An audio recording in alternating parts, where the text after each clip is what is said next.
नमस्कार, मैं प्रियांशा लाजरस भक्ति से भरे हमारे खास कार्यक्रम प्रभु शरणम में आपका बहुत स्वागत करती हूँ। आज हम बात करेंगे शंख के बारे में।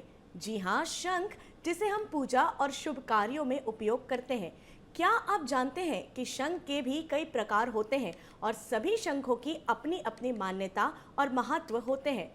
पूजा और शुभ कार्यों के दौरान प्रयोग में लाए जाने वाले शंख का बहुत ही धार्मिक महत्व है।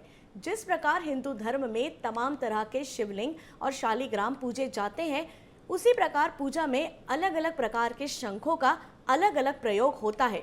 तो वहीं कुछ शंख बजाने के लिए तो कुछ शंख सिर्फ पूजा एवं दर्शन के लिए शुभ माने जाते हैं। तो चलिए सबसे पहले हम आपको बताते हैं शंख होता क्या है। तो चलिए जानते हैं।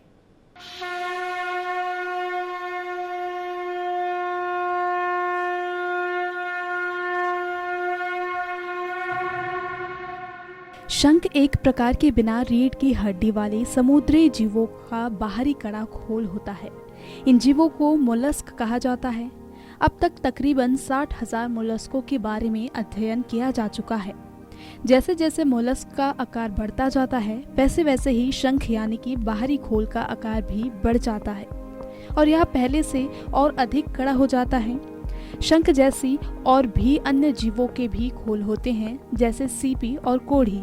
जैसे ही इनके अंदर के जीवों की मृत्यु हो जाती है, ये खुद ही पानी की ऊपरी सतह पर पहुंच जाते हैं। आपको जानकर हैरानी होगी कि शंख में 3 परतें होती हैं। शंख कई प्रकार की आकृतियों और रंगों के होते हैं।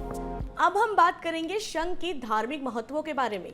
यह हिंदू धर्म के अति पवित्र माना जाता है। यह धर्म का प्रतीक माना जाता है। यह भगवान विष्णु के दाएं ऊपरी हाथ में शोभा पाता दिखाया जाता है। कहते हैं जहाँ शंख होता है वहाँ लक्ष्मी जरूर होती है। समुद्र मंथन से निकले 14 रत्नों में शंख की गिनती होती है। धार्मिक ग्रंथों के अनुसार जिस तरह से धन की देवी माँ लक्ष्मी की उत्पत्ति हुई थी, वैसे ही शंख भी सागर से उत्पन्न हुआ है। इसलिए शंख को माँ लक्ष्मी का भाई कहा जाता है। शंख से निकलने वाली ध्वनि पूजा पाठ करने के लिए प्रेरित करती है। इससे निकलने वाली ध्वनि इतनी पवित्र होती है कि इससे आसपास का वातावरण शुद्ध और पवित्र करती है। साथ ही सकारात्मक ऊर्जा का प्रभाव भी होता है। अब हम बात करते हैं शंख के सभी प्रकार के बारे में। सनातन परंपरा में शंख के 10 प्रकार को बेहद शुभ माना गया है। हम सबसे पहले बात करेंगे कामधेनु शंख के बारे में। तो चलिए जानते हैं। कामधेनु शंख, यह शंख वैसे बहुत दुर्लभ है। ये शंख भी प्रमुख रूप से 2 प्रकार के हैं, एक गौमुखी शंख और दूसरा कामधेनु शंख। यह शंख कामधेनु गाय के मुख जैसी रूपाकृति का होने से इसे गौमुखी कामधेनु शंख के नाम से जाना जाता है।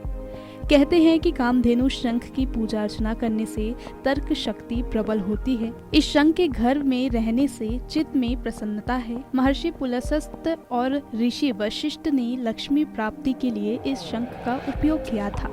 पौराणिक शास्त्रों में इसके प्रयोग द्वारा धन और समृद्धि स्थायी रूप से बढ़ाई जा सकती है। दूसरा है गणेश शंख। कहते हैं कि समुद्र मंथन के दौरान 8वें रत्न के रूप में सबसे पहले गणेश शंख की ही उत्पत्ति हुई थी। इसे गणेश शंख इसलिए कहते हैं क्योंकि इसकी आकृति हूबहू भगवान गणेश जैसी है। शंख में निहित सूर्य का रंग अद्भुत प्राकृतिक सौंदर्य युक्त है। प्रकृति के रहस्य की अनोखी झलक गणेश शंख के दर्शन से मिलती है। गणेश शंख आसानी से नहीं मिलने के कारण दुर्लभ होता है। यह शंख दरिद्रता नाशक और धन प्राप्ति का कारक है। श्री गणेश शंख का पूजन जीवन के सभी क्षेत्रों की उन्नति और विघ्न बाधा की शांति के लिए किया जाता है।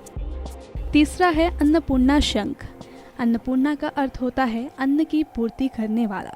इस शंख को रखने से हमेशा बरकत बनी रहती है। यह धन और समृद्धि बढ़ाता है और गृहस्थ जीवन यापन करने वालों को प्रतिदिन इसके दर्शन करने चाहिए। चौथा है मोती शंख। समुद्र के भीतर सीप में पाए जाने वाले मोती के समान स्निग्ध और चमकदार होने के कारण इस शंख को मोती शंख कहा जाता है। मोती जैसी आभा वाला मोती शंख एक दुर्लभ शंख है। यह सौभाग्य वृद्धिक शंखों की श्रेणी में आता है। मोती शंख का पूजन मानसिक अशांति दूर करता है। पांचवा है विष्णु शंख। यह शंख भगवान विष्णु का शंख है। माना जाता है कि विष्णु के अवतार श्री कृष्ण पंचजन्य नाम के एक शंख रखते थे। ऐसा वर्णन महाभारत में प्राप्त होता है। श्रीमद् भागवत गीता, जो कि महाभारत का अड्डा है, उसमें वासुदेव की ओर से कुरुक्षेत्र युद्ध के दौरान इसका इस्तेमाल किया जाना बताया गया है। ये थे शंखों के 5 प्रमुख प्रकार, जिसके बारे में हमने आपको बताया। आइए अब जानते हैं अगले 5 अन्य शंखों के प्रकार और उसकी खासियत। छठवें शंख को ऐरावत शंख कहा जाता है। बताया जाता है कि इंद्र के हाथी का नाम ऐरावत है। यह शंख उसी के समान दिखाई देता है, इसलिए इसका नाम ऐरावत है। यह शंख ज्यादातर सिद्ध और साधना प्राप्ति के लिए माना गया है। माना जाता है कि रंग और रूप को निखारने के लिए भी इस शंख का उपयोग किया जाता है। इस शंख में 24 से 28 घंटे जल भर करके रखें और फिर उसको ग्रहण करेंगे तो चेहरा कांतिमय बन जाएगा। सातवां है पौंड्र शंख। भीमसेन के विशाल शंख का नाम है पौंड्र था। यह शंख उन्हें अपने पिता पांडु के मित्र ऋषि दुर्वासा ने दिया था।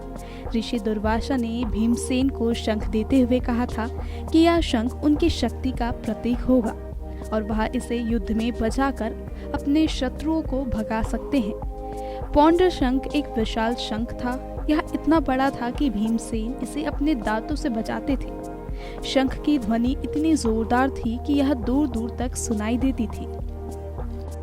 आठवां है मणि पुष्पक शंख। नकुल के पास सुघोष और सहदेव के पास मणि पुष्पक शंख था। मणि पुष्पक शंख की पूजा अर्चना से यश, कीर्तिमान, सम्मान प्राप्त होता है। उच्च पद की प्राप्ति के लिए भी इसका पूजन किया जाता है।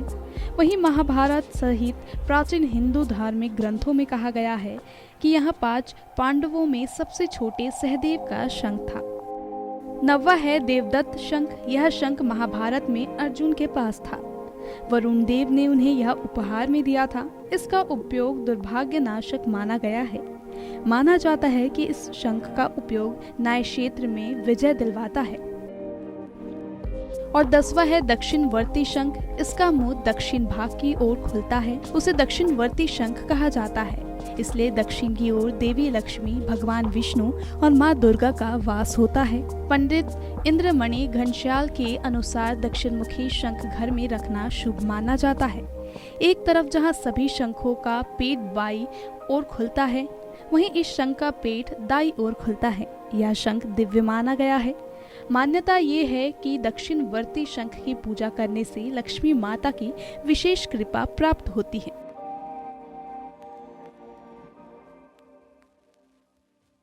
हिंदू धर्म के पूजा पाठ में शंख का खास महत्व होता है।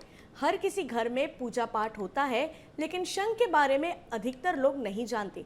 क्या आप जानते हैं कि शंख रखने से बहुत सारे दोष दूर हो जाते हैं? लेकिन इसे घर पर कैसे और कहाँ रखें और इसे रखने के फायदे क्या हैं, आइए जानते हैं। ऐसी मान्यता है कि जिस घर में शंख होता है वहाँ लक्ष्मी का वास होता है। वहीं पूजा घर में शंख को रखने के लिए भी कुछ नियम बताए गए हैं। वास्तु के अनुसार शंख को हमेशा पूजा घर में भगवान श्री विष्णु की मूर्ति के दाईं ओर रखना चाहिए। यदि आप शंख को पूजा घर की बजाय किसी और जगह रखना चाहते हैं तो आप उसे अपने पूजा घर की उत्तर या फिर उत्तर पूर्व दिशा में किसी पवित्र स्थान पर रख सकते हैं। शंख को वहां पर किसी आसान या पात्र में कुछ इस तरह रखें कि उसका खुला हुआ हिस्सा ऊपर की तरफ रहे। शंख को इसलिए भी शुभ माना जाता है क्योंकि माता लक्ष्मी और भगवान विष्णु दोनों ही अपने हाथों में इसे धारण करते हैं। मान्यता ऐसी भी है कि यदि शंख को घर के दरवाजे के पास रखा जाए तो घर में किसी भी प्रकार की नकारात्मक ऊर्जा का प्रवेश नहीं होता है। अब हम बात करेंगे शंखों के वैज्ञानिक महत्वों के बारे में। विज्ञान के अनुसार शंख की ध्वनि महत्वपूर्ण होती है। शंख ध्वनि से वातावरण का परिष्कार होता है। इसकी ध्वनि के प्रसार क्षेत्र तक सभी कीटाणुओं का नाश हो जाता है। इतना ही नहीं, शंख बजाने से हृदय रोग और फेफड़ों की बीमारियां होने की संभावना भी कम हो जाती है। आयुर्वेद और विज्ञान की माने तो शंखनाद से सकारात्मक ऊर्जा का सर्जन होता है, जिसमें आत्मबल में वृद्धि होती है। शंख में प्राकृतिक कैल्शियम, गंधक और फास्फोरस की भरपूर मात्रा होती है। शंख से मुख के तमाम रोगों का नाश होता है। कोरोना संकट की घड़ी में ऑक्सीजन लेवल को बढ़ाने के लिए ब्रीदिंग एक्सरसाइज और प्रोन पोजीशन को एक बेहतर विकल्प माना जा रहा है। तो वहीं अगर आप फेफड़ों को तंदुरुस्त रखना चाहते हैं तो शंख बजाना आपके लिए आसान तरीका हो सकता है। शंख में पानी रखकर पीने से कई तरह के सेहत लाभ मिलते हैं। शंख बजाने से हृदयघात, रक्तचाप की अनियमितता, दमा, शुगर, पेट संबंधित में लाभ होता है। प्रतिदिन शंख फूंकने वाले को गले और फेफड़ों के रोग नहीं होते। शंख में पानी रखकर पीने से मनोरोगी को लाभ होता है। शंख की ध्वनि से दिमाग व स्नायु तंत्र सक्रिय रहता है। शंख बजाने की योग की 3 क्रियाएं एक साथ होती है।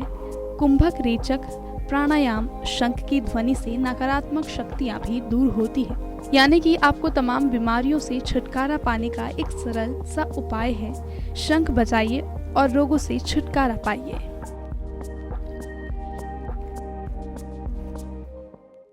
हमारे खास कार्यक्रम प्रभु शरणम में आज के लिए फिलहाल इतना ही। तब तक के लिए मुझे दीजिए इजाजत। नमस्कार।